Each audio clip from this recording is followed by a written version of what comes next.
And the main news tonight, William Hague has backed off from the hardline policy on cannabis announced only last week by the Shadow Home Secretary Anne Widdecombe. The next news is on BBC News 24 at 10 o'clock. But from the 9 o'clock news, good night.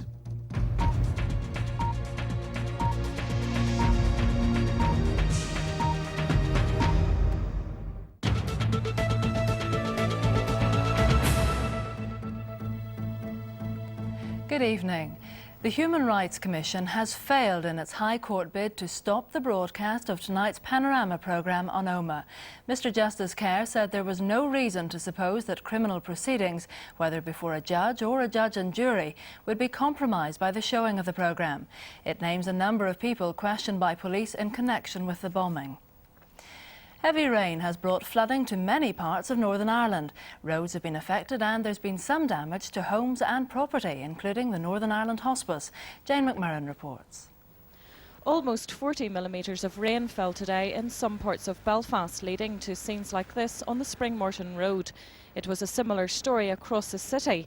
In Carrington Street, residents were still clearing up after the last flood when it happened again. And there was criticism at the authorities for not doing enough to help. The water service come here with about 10 sandbags, and this is supposed to be a high-risk area, which they're on full alert that they must come here and give us full attention. We're getting no attention from them, and it's about time they did do something. In North Belfast, water poured into the basement of the Northern Ireland Hospice. Teams of fire and police officers spent most of the day pumping water out of the building. We found this area here of the basement under about 4 inches of water. Now, the water was coming in and is still coming in along by the wall and up from the foundations, and as you can see, it's still trickling quite merrily along the floor. The Department of Regional Development says much of the flooding is caused by the sewers, which are unable to deal with excessive rain. Jane McMurran, BBC News. The First Minister, David Trimble, has survived a DUP motion of no confidence. The result followed a day of political wrangling in the Assembly. The motion was led off for the DUP by Peter Robinson and took 5 hours to debate, but it was comfortably defeated, 52 votes to 26. An investigation is underway after a psychiatric patient wielding a knife terrorised dinner ladies in a County Antrim school this morning.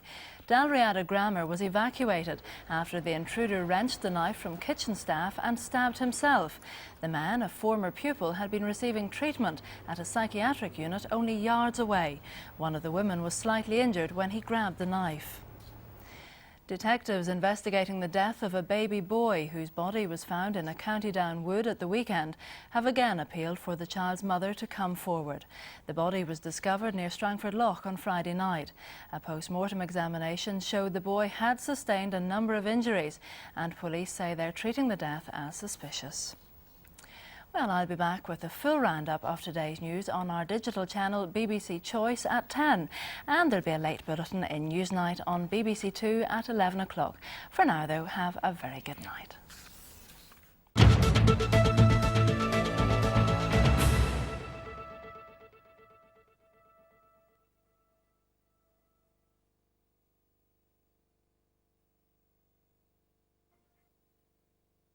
The Omagh bomb was the single worst atrocity in Ireland's troubles. The scars of those who lost loved ones will never heal. I think I'm still waiting on Oran home to tell me about his trip that day.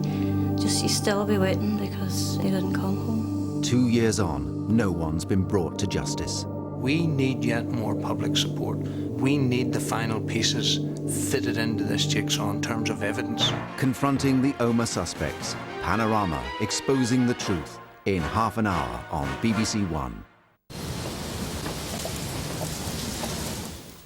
Good evening. It's been a wet start to the new week. West Frew in Dumfries and Galloway seeing well over 2 inches of rain. Contrast that with nearly 8 hours of sunshine in Lerwick, but really the exception to the rule. We've had some fairly windy weather as well. Langdon Bay in Kent recently seen some pretty high gusts.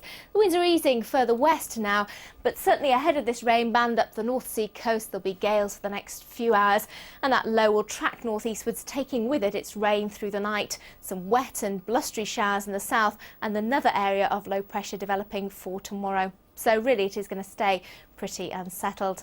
You can see that rain is taking a time to clear from the east now, and there are plenty of showers following across southwest England and Wales.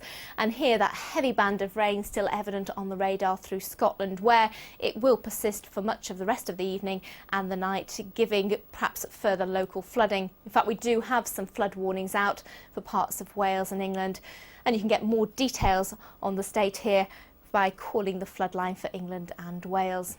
So yes, that rain will continue to move its way northwards and eastwards through the night. Showers will follow, but some heavy showers as well. So it's not going to be particularly cold, but it will get quite blustery both in the north and in the south. Possible gales here and gusts of 50 or 60 miles an hour in those showers both tonight and tomorrow morning. Otherwise, it will be brighter in the south than it's been today, but there will be a fair package of showers, some heavy with hail or thunder. It'll continue wet in the north for much of the day as well, with a strengthening wind. Here we're likely to see some gales as well.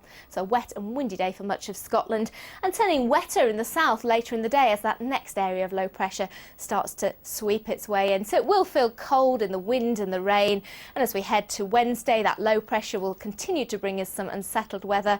That'll last into Thursday as well. Bye-bye. Are you sure it's dead?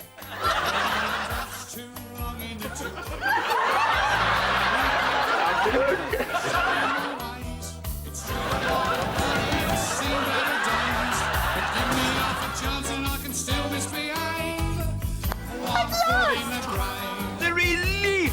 1 foot in the grave. Don't believe it! The final series starts next Monday at 9 on BBC One.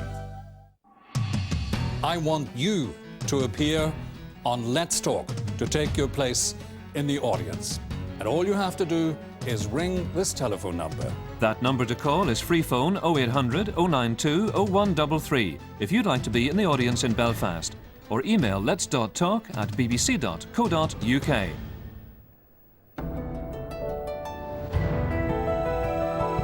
Now BBC One Northern Ireland begins a new series following the life of a country practice. Some viewers may find some of the scenes involving surgery distressing.